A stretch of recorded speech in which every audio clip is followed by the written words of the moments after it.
Hi, Madam Rufina. Villarin, no? Villena. Villarin. Gelston. Yan. Yung Gelston, para Amerikano yan? British. British. Ayan. So, ayan. Welcome to the vlog. I'm Timmy and he's Dominic, no? Hello, Timmy, and hello, Dominic. Congratulations dahil isa ka sa nagwaging Mrs. Noble Queen. Queen. Actually, it was not a contest. It was just, I was just crowned Mrs. Noble Queen Limited 2024. It was awarded already. It's not it's not a contest. Wala kang pageant abroad. Hindi ka pinadala. This October, yung Mrs. Universe International. Oo. Yan, coming soon in October. Talaga? Saan po? Dito sa in Manila. Manila. The international pageant for Mrs. Universe is going to be held here. Galing, diba? You know Charo Santos. I'm sorry. Mrs. Universe, yung kay ano yun? Charo Laude. Siya yung Miss Universe. Yung may pinapakita mo? Ano yun? Yung Obet? Hindi. Yung pinakita, That's Entertainment. Obet Recalde, hindi. No. Kay Patricia pa rin. Charo Laude. Charo Laude. Kaya na din namin. Anyway, you're a businesswoman. Yes. Pwede mo malaman ano mga negosyo mo, madam? Kasi parang feeling ko. Pwede niyo po bang sabihin? Ayaman yan. Tinan mo naman yung... Sure, I am... Yung office niya. I work outside the box. Usually, it's... The business that I am is like a business for men. Mm-hmm. It's like, not womanly job because it's a work in the mountain. It's quarrying. It's in the mining industry, yes. We crush basalt rock.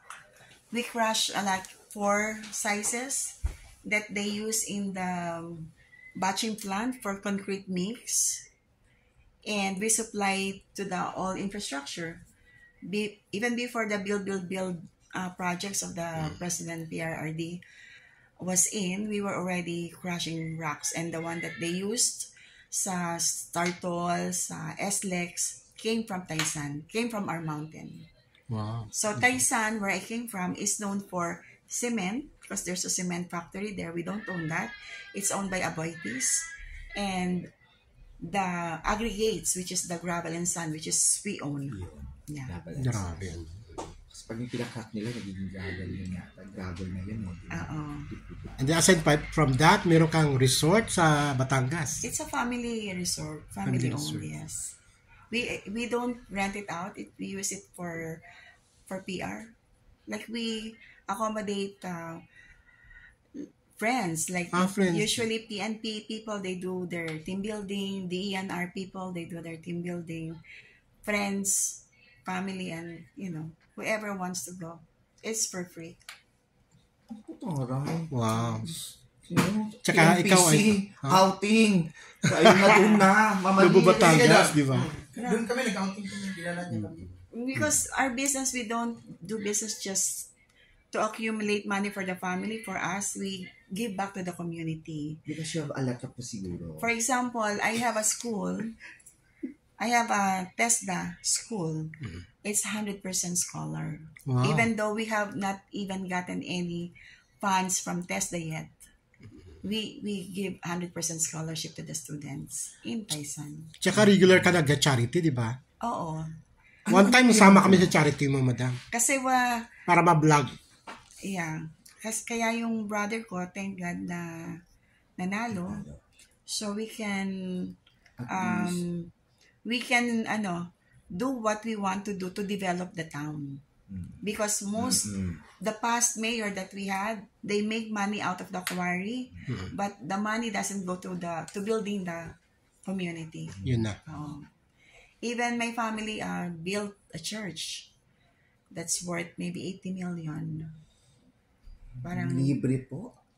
Kasi ano po yung purpose niyo?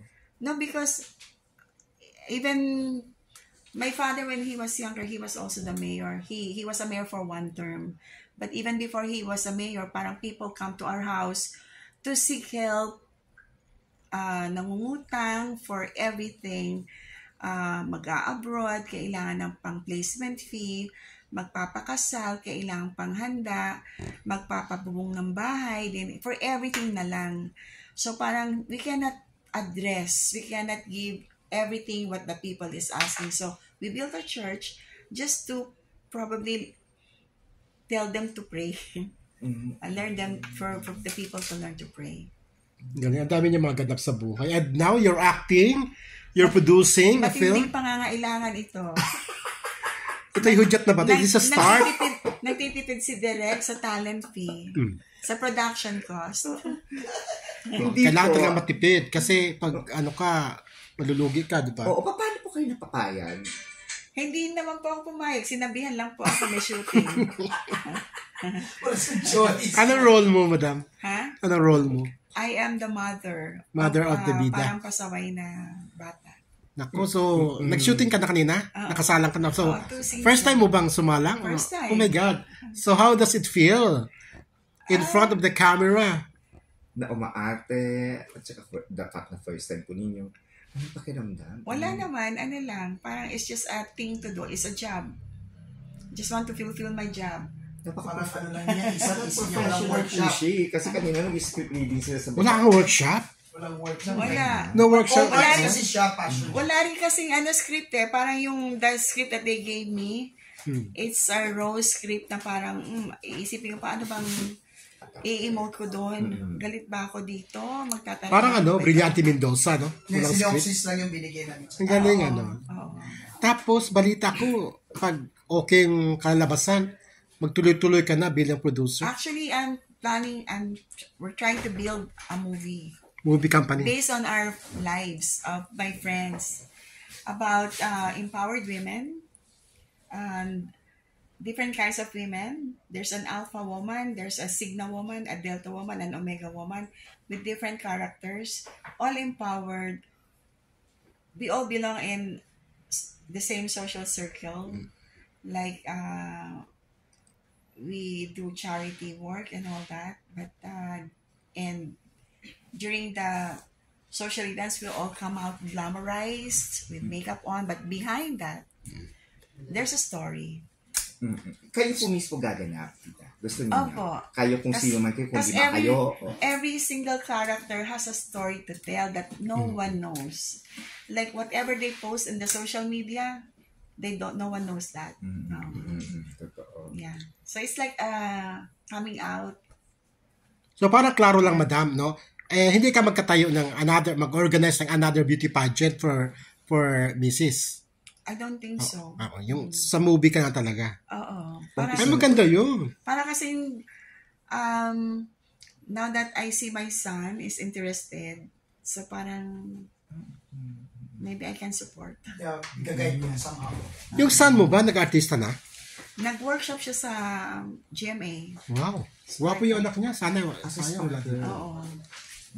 Pero kung may ABS po, doon kayo. Sure, yeah. Kung anong may Magbubukas. sana may mag-offer sa kanya na he doesn't have to speak Tagalog that much. Parang, ano ba yun? Balikbayan? Ay, Sa mga teleseryeng gano'n. Oo.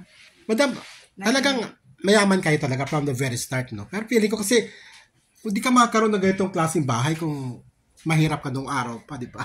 Ang Puro parents ko hindi sila kahoy ang sahig. nagtitipid.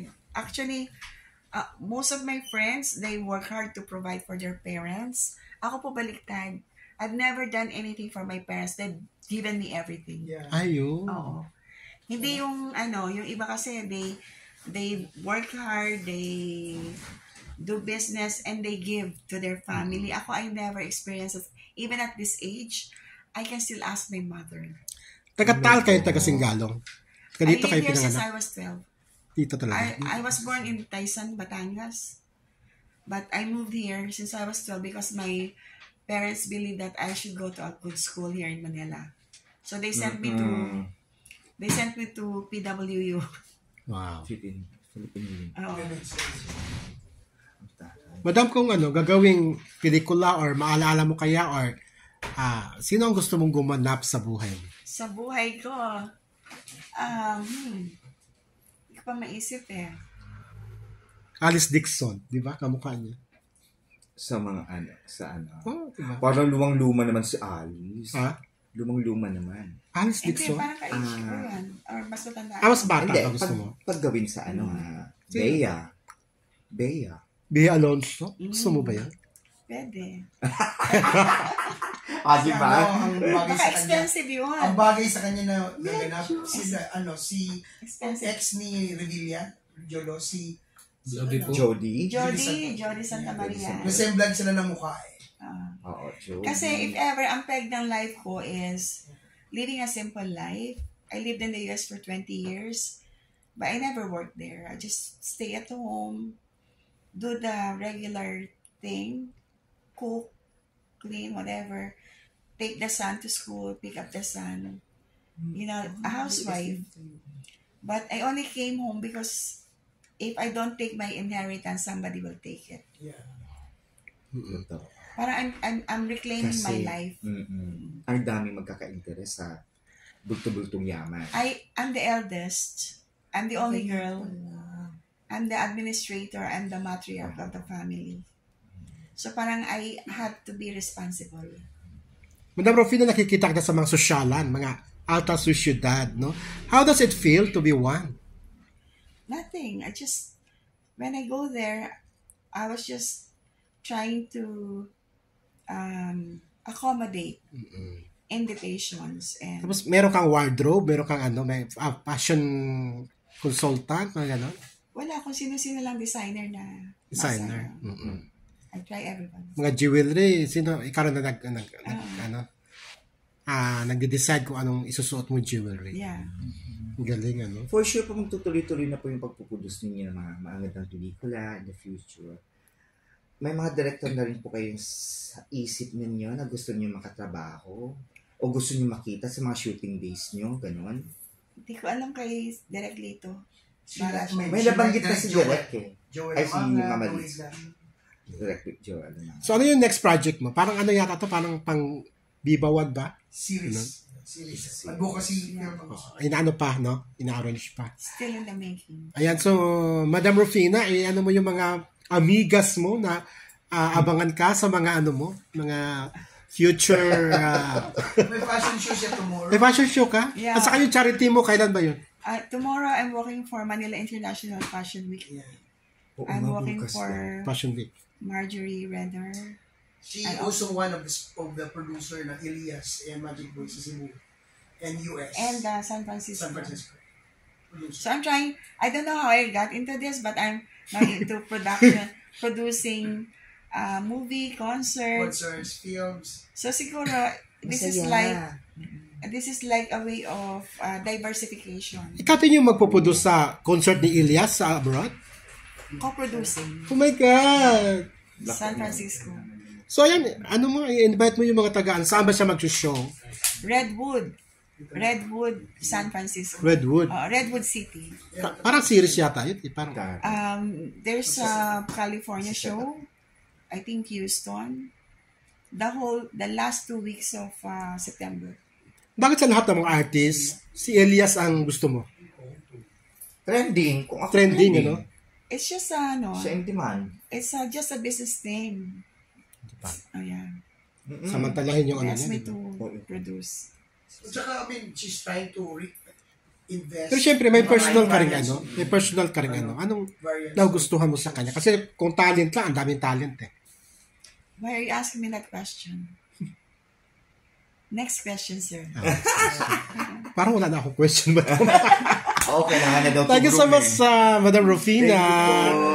Gelston. Napakaganda, oh. Gelston. Gelston. Gelston. Para siya mga Chatchelayan beauty, mga Maria Isabel Lopez. Mga di Seri Verdadero, mga ganun. Sophisticada. Pinis na pinis. Pinas na pinas. Everybody likes her. Everybody likes her. Tsaka yung artista si ano? Pinis na pinis. Artista ng ng 316. Yung magaling mag-scriptwriter. Queen? Ay, Bella Hindi, medyo matanda na pero magaling ma-art ka. Anyway, thank you so much, madam. Thank you And so good much. luck sa papasukin mong endeavor. Yes, thank you so much for that. Another milestone for you. Diversification. Ready ka na ba gumastos ng gumastos? Hindi siya gumastos, hindi siyang kumita. Oo, siyempre, Oo. do. Vice versa. ROI yung Optimistic dapat. dapat. Thank you po. Yeah.